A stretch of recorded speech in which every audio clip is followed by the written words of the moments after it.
Hey everybody out there, you're tuned in to 91.8 The Fan. You're in my corner, and I have a returning challenger to the corner that makes it sound like he's going to punch my lights out. He'd probably win.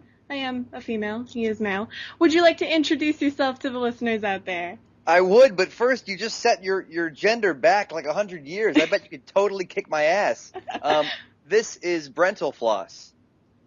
I might be able to kick your butt in Tekken. Or King of Fighters. Okay, see? Like I said, that's me, Mr. Feminist. You know me. Well, I'm sure my mom would agree with you. She loves your Tetris song. Oh, perfect. Well, I'm glad to be here. And we're glad to have you back. It's nice to talk to you again. I think the last time we saw each other was back in October of last year at like another anime convention. That was so long ago. Yeah, I was sick, but that's actually I was sick and not in a great mood for most of that weekend, but you guys brightened it up, as well as the filming of the big mob scene in Kirby with Lyrics. That was actually at that convention as well. Oh, that was so much fun. I remember somebody falling right onto their face, though. Yep. I want to say his name was Chris Ballinger or Behringer or something, but he sacrificed skin and blood all for a Kirby video. What a trooper. Well, it was very entertaining, so it was worth it. Yeah. And now, in the meantime, you've actually done a lot of projects. Would you like to catch us up to speed as to what you've done in the past year? Sure. Over the past year, the main new addition to the brand or whatever, doesn't sound too corporate, is I've begun a webcomic that was actually proposed to me around that time last year by a guy named Dan Roth, who writes comics and writes for online websites. He's also written some stuff for BBC concerning Doctor Who, and basically we just decided to take the BrentalFloss concept into a webcomic, and so we just hit 30 episodes recently, and that's all at BrentalFloss.com. But so there's that. We have now a cartoon universe that updates Tuesdays and Thursdays, but also in the time since, I've also released a few new versions of my original CD.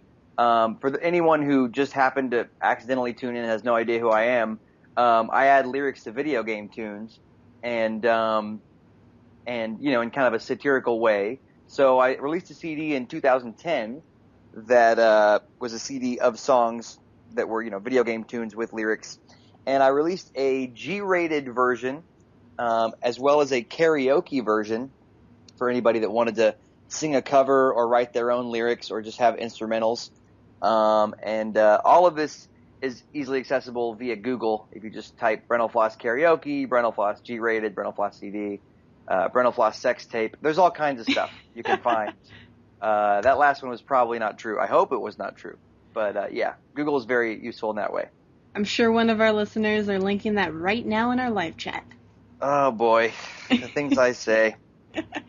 Well, I will say that the listeners are probably very familiar with you because we do actually play What If the CD Had Lyrics.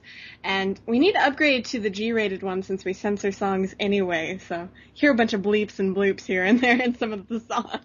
Yeah, well, that's part of why I did it. I have a nephew who's turning 4 soon, and as well as another nephew who just turned 4. And one of my nephews, his parents really, he loved the CD, and he kind of like loved. He figured out that it was me, so he calls it the Brent songs. And the thing is, they would play it in the car, but they would constantly have to be endangering their lives, taking their hand off the wheel to turn down the volume at certain key points. And I just thought, I could do this. I could do a clean version that's still funny. So I took the challenge and I did it. And it's definitely different in some ways, but I'm pretty proud of it. And it does, I feel, give you the same experience of nostalgia and celebrating video game music without offending anyone who, might not share that taste. Yeah, and it's a little bit safer than the new Pokemon cover. Yeah, that's one thing about the second CD and some of the things I've done at the time since. It was a pretty easy library to G-rate the first CD, but there's a couple songs on this next one I'm cooking up that will be tough. Who knows what will happen if I decide to do G-rated versions of those, but that's all. I'll burn that bridge when I come to it. Now, for the second CD, you did, or I'm sorry, for the first CD, you did a lot of really interesting collaborations. Can we expect some of that on the second CD as well? There will be some of that. I'm trying to focus. My main focus is just kicking the ass of the first CD, or the butt, whatever it's okay to say on this podcast. Basically, it's a really common thing. Not that I'm some awesome, legitimate, top 40 artist, but kind of just in any genre, the second album of any artist or band tends to have something called sophomore slump. I'm sure you're familiar with this term. Mm-hmm. And it's just a very common thing where, for some reason, the second album is always just, negatively, unfavorably compared to the first. And I sort of have seen that coming, and I'm just really trying to make it really fun, really well done, as well as, new surprises and treats in store. But I can definitely say there's at least one track where, I'm involving multiple other artists, but there's at least one track where I'm actually doing a collaboration with a video game music band to bring one of my lyrics to life. It'll be really cool to hear the next one because there was a lot of them I actually liked that you released either on Screw Attack or YouTube that just didn't make the cut of the What If the CD Had Lyrics. Right. And it'd be nice to see if any of those ever get a release as well. Yeah, I'm hoping to seal that gap. The thing is, it's a good problem to have, but one problem I have with the second CD is that I could feasibly do 40 tracks that have appeared somewhere on the internet that I've done, between non-canonical things like I did MacGyver with lyrics. I've done some original songs. So there's so many songs to choose from. It was kind of a matter of what are the ones people really want to hear? What are the ones I really want to record? And so it's a pretty good power pack of tunes that'll still, it will not be every song I've ever done, but I think it'll satisfy a lot of the fans who want to hear a souped-up CD quality version of some of these tunes. Well, I have to assume, too, you have to take into consideration the rights of some of them as well, since they are video game tunes. Well, actually, this is somewhat controversial, but the thing is, that has only come up with one of them, which is I'm struggling to think of it. Oh, Civilization with Lyrics. Because Civilization with Lyrics was written very recently. It's owned by 2K Games. It won a Grammy. But the thing is, there's this precedent that has been set in the video game music community long before I got to it.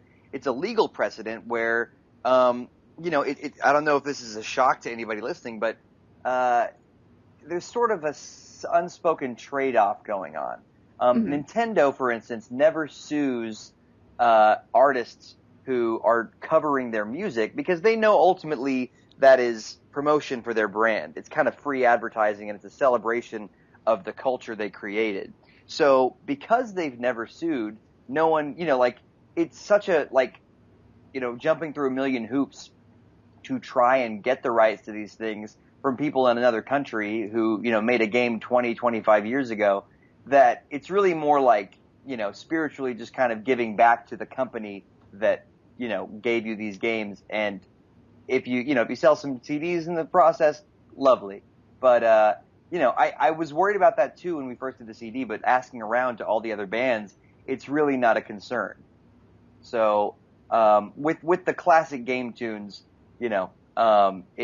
because, like I said, of that legal precedent, it turns out to be pretty simple. Well, I can understand that to a great degree because we here at 91.8 The Fan are completely legal. And a lot of the royalties that we have to pay for older video games, they don't even know who owns what. And they're not even listed, on BMI or ASCAP or Sound Exchange. Exactly. Because nobody was thinking about the music of video games needing to be classified in that way. Exactly. When they wrote it.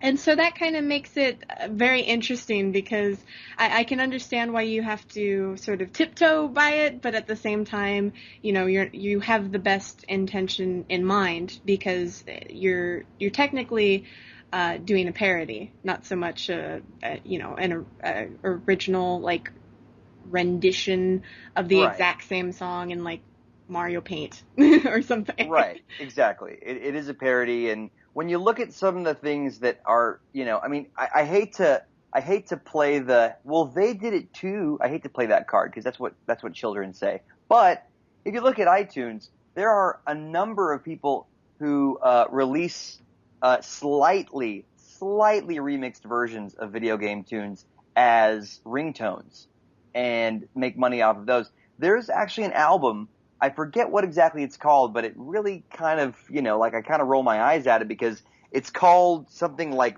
8-bit remixes, and I'm telling you, it's just recordings of the original Nintendo games that it references. It's like, I just can't possibly believe they would have gone to the trouble to somehow emulate, with chiptune software, emulate the original sounds of the games. They just basically recorded them and are selling them. So that just gives you an idea of how unconcerned companies like Nintendo are with that kind of thing. Now, as you get into games from the last 10 years, it gets a little trickier. But I mean, a good example of why you never get in trouble is I recently did Team Fortress 2 music video, and I used quite a bit of footage from the games and from the little short films they make about the characters in that.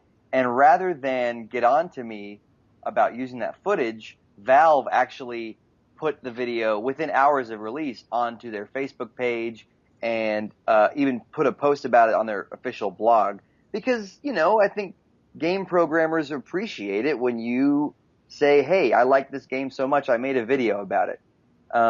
So, it tends to be a good symbiotic relationship in all cases. Well, that's good to hear, and I'm glad you haven't really run into any legal trouble or anything. I'm sure that would make fanboys cry everywhere, quite honestly. Yeah, well, one track I'm sad that I can't actually bring to the world is Super Mario World. By that I mean the Louis Armstrong What a Wonderful World parody that I did in 2008. That's the one song I've gotten busted for. The company basically that owns the music, they are, I'm sure, aware that parody is parody, but they basically threatened legal action if I didn't take it off of YouTube, which makes me think they probably wouldn't like it on a mass-produced CD either. So until I can afford a lawyer just to kind of like remind them that they're being bullies and that parody is legal, I have to kind of strike that one from the record. Understandable. So is there any specific date we can expect the album, or are we still unsure about that? I would say if it's 2015 and I haven't finished it, like, that's the point at which people should get upset. No, I mean, I was hoping for Christmas, but there came a point where we just looked at this massive list of songs and all these challenges we didn't actually have to tackle in the first CD that we now do. And I just, I looked at my producer and sound engineer, Joe, and I was like, look, dude, in some universe, we could crank this CD out by Christmas. But once you duplicate it and print it, it's forever. Any moment that wasn't quite right, any vocal that we didn't quite, fine tune the EQ or whatever, or just get that one really nice instrumental track that would have really made an overall song.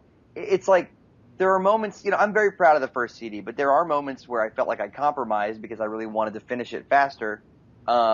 And, like, those are things you have to live with forever. Because, you're not going to remaster a CD once you've come out with it. That doesn't, you know what I mean? Like, it's not like I'm going to release a slightly better version to fix one little thing. So we have to nail it.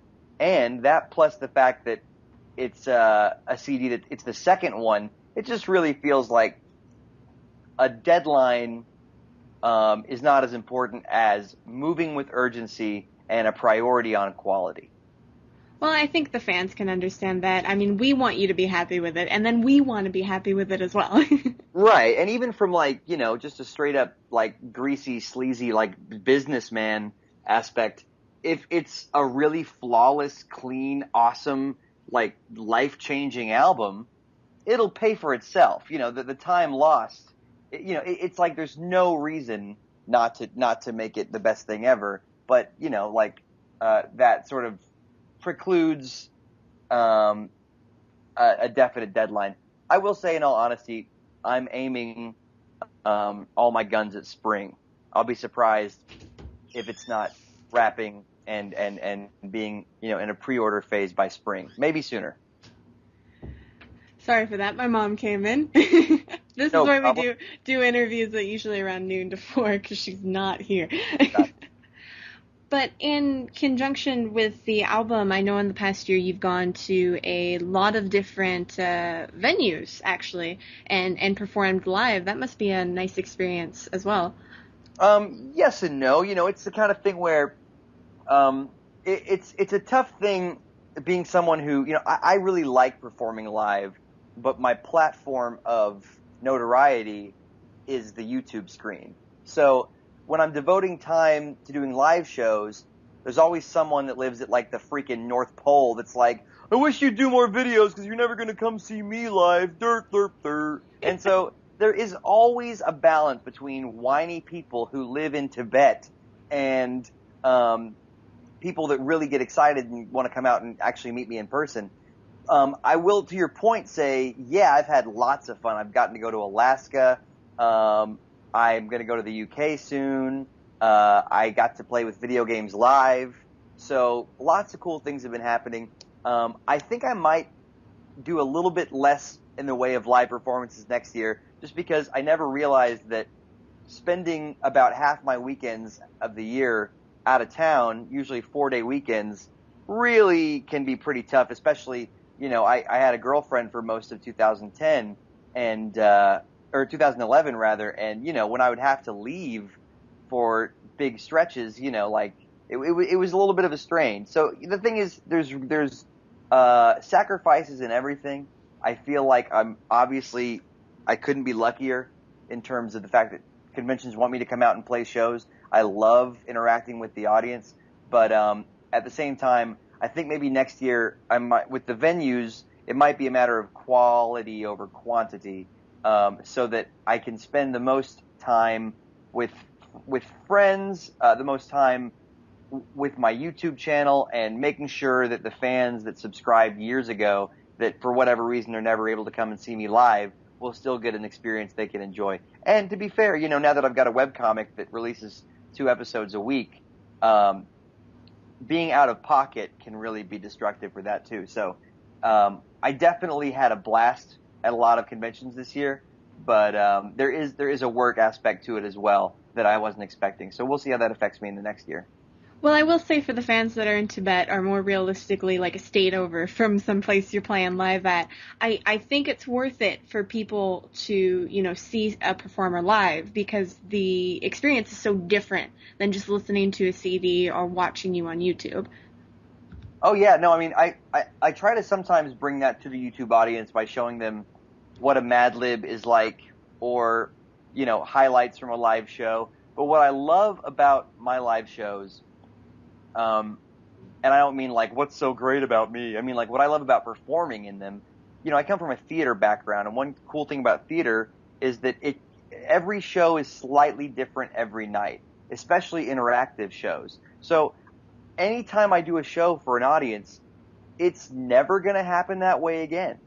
It was a one-time deal where whatever some, jerk in the front row who thought he was funny yelled out, and then I yelled something back that made the audience laugh. That'll never happen again. It was a 1 in a million thing. I just had that one kind of candy, and I just happened to high-five that one person during Dr. Mario. It gets me excited just talking about it because it's like for me, a show is like going on a blind date. I never know what to expect, but I know something, I know it'll be a new experience. Well, with the way you're talking, I can tell that you really enjoy it. I do.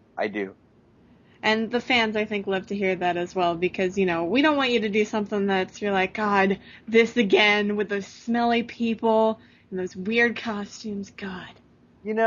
Everyone's a smelly person until they wear deodorant. So that's something important to remember. Now I'm trying to remember if I put on deodorant. Thanks. Oh, that's what that is. No, I remember, this is an unnecessary story, but for any children out there listening, I remember a teacher of mine pulling me aside when I was about 11 and going, Brent, there comes a time in a boy's life when he needs to start wearing deodorant, and that time for you is now. And he was just so, trying to be helpful, but it was such a humiliating moment. But if anyone's listening who was perhaps at Otakon, take heed. It's a great idea. Because Otakon, while I had fun there, gotta say, there was like just a cloud of nerd taint over the whole place. But loved it, had a ball, but also smelled one. So I mean, anyway, that's my advice to the otaku and nerd community, convention goers at large. Shower. Well, no matter what, when I'm traveling, I always bring Febreze now. It's perfect for hotel rooms that might not smell like home. It's Exactly. great to have just with you in case, you get stuck in a concert hall and the dude in front of you just doesn't smell right. Exactly. And so that's my new travel ritual. I always have to have Febreze with me. It's a good idea. Have you ever sprayed it on a stranger? I've sprayed it near them. Like, Gotcha. usually if you can spray it up in the air, it just kind of just falls down whatever. Gotcha. And this is so terrible because anytime I travel to a convention, I'm always with other guys. I'm never with other girls because there's only 2 of us on staff out of like 30 people.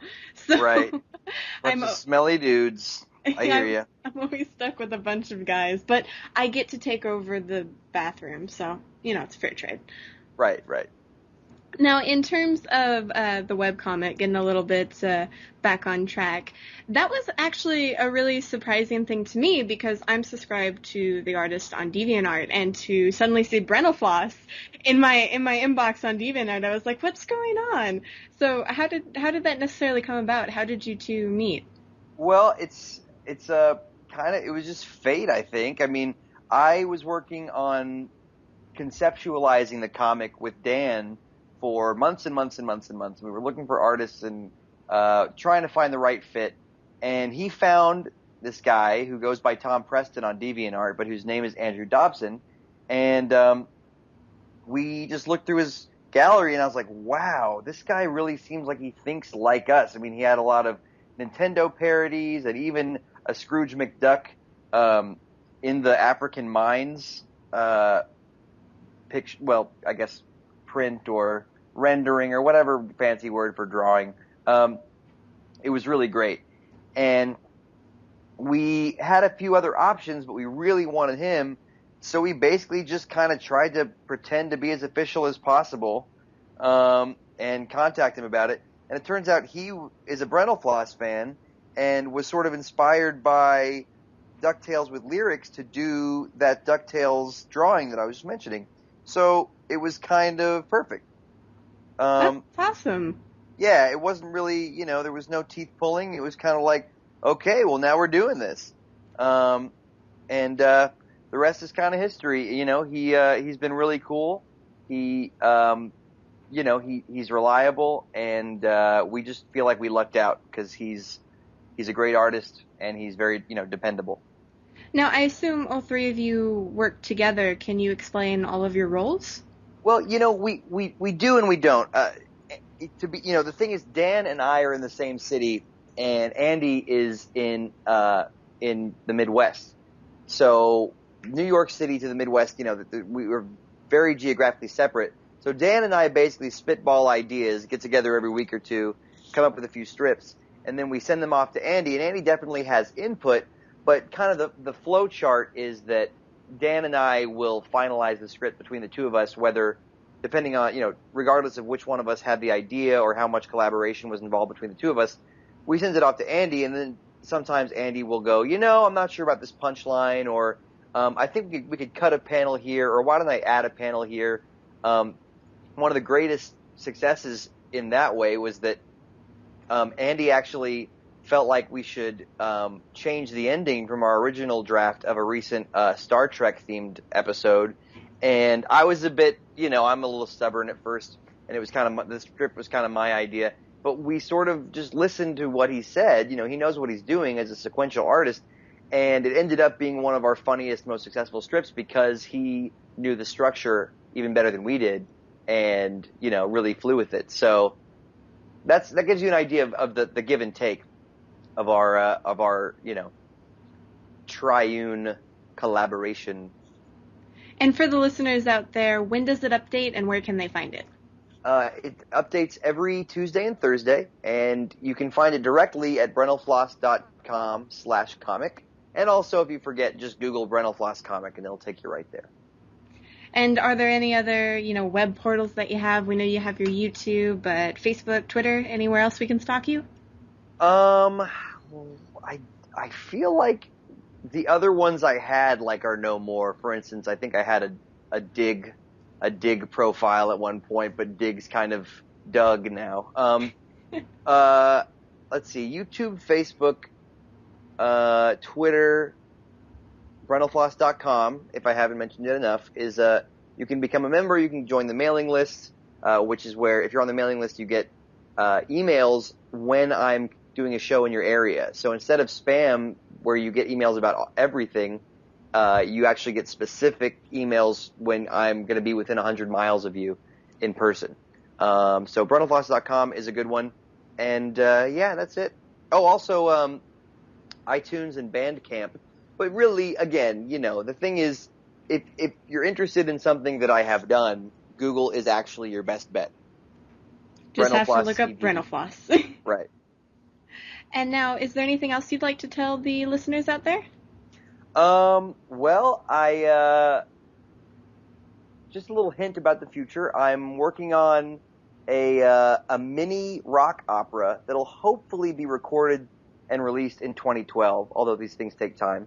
But, yeah, I'm working on a rock opera that it'll be short, but what I want it to be is basically, kind of a one-act musical where instead of it being satirical songs about the video game, the video games I'm using, okay, I've confused myself. Instead of writing satirical lyrics about a game from which I'm using a tune, I wanted to kind of do a Moulin Rouge thing where I use video game music kind of like as a score and mix and mash and do all kinds of mashups of classic video game tunes to tell a story that itself is kind of entrenched in kind of an 80s Saturday morning cartoon, possibly time travel sci-fi plot. So lots of familiar characters, probably starring me, could eventually become a web series or maybe even a live show, and that should hopefully be coming out in 2012. So a good example song-wise would be like the Elephant Love Melody, I think it is, that happens on top of the elephant prostitute room. Exactly, where they are just constantly using different anthemic tunes that you know. I might be a bit more subtle, though. I might, for instance, I've written an opening number that has elements of Little Nemo the Dream Master, Mario 3, Mario 1, and RC Pro-Am. So it's like, that just gives you an idea of the scope that the score could end up taking. One song that was cut from this concept that is actually going to end up on my next CD is the ending credits from the original Zelda, which is a tune that no one ever remembers because it sounds like a Mario tune. Look it up. It's very much like a lost Mario tune, even though it happens to be in the Zelda canon. Very interesting. I hope we get to see some sneak peeks of that on your YouTube in the following year. Could happen. That would be very cool. And this was a lot of fun. Thank you so much for coming on today. Oh, my pleasure. Thanks for having me. And for anybody out there who missed any of this interview, shame on you, but don't fret. It'll be up on the website within the next few days. So keep your eyes peeled to 91.8 The Fan. Everything you want and nothing you don't.